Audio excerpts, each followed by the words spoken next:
નમસ્કાર, આપ જોઈ રહ્યા છો નેશન પ્લસ ન્યૂઝ. હું છું આપની સાથે હિરલ પંડ્યા. અરવલ્લી જિલ્લામાંથી વહીવટી તંત્રની મીડિયા વિરોધી માનસિકતા દર્શાવતા દ્રશ્યો સામે આવે છે.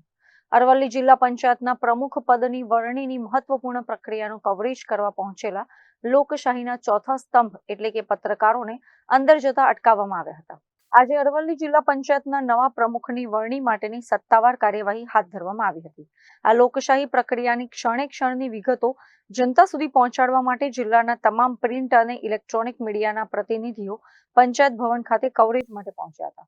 જો કે પત્રકારો જેવા જ સભાખંડ તરફ આગળ વધ્યા ત્યારે વહીવટી તંત્ર દ્વારા તેમને અંદર જતા રોકી દેવામાં આવ્યા હતા અને કવરેજ કરવા પર સંપૂર્ણ પ્રતિબંધ લાદી દેવામાં આવ્યો હતો.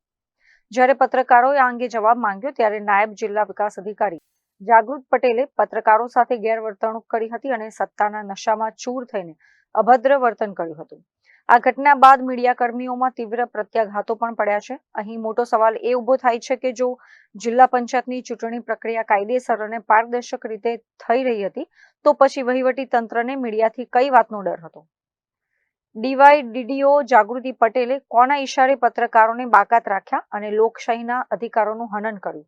સ્થાનિક પત્રકાર મંડળો દ્વારા આ મામલે ઉચ્ચ કક્ષાએ રજૂઆત કરીને જવાબદાર અધિકારી સામે તાત્કાલિક કડક પગલાં લેવામાં આવે તેવી ઉગ્ર માંગ કરવામાં આવી રહી છે. મહેન્દ્ર પ્રસાદ, નેશન પ્લસ ન્યૂઝ, અરવલ્લી.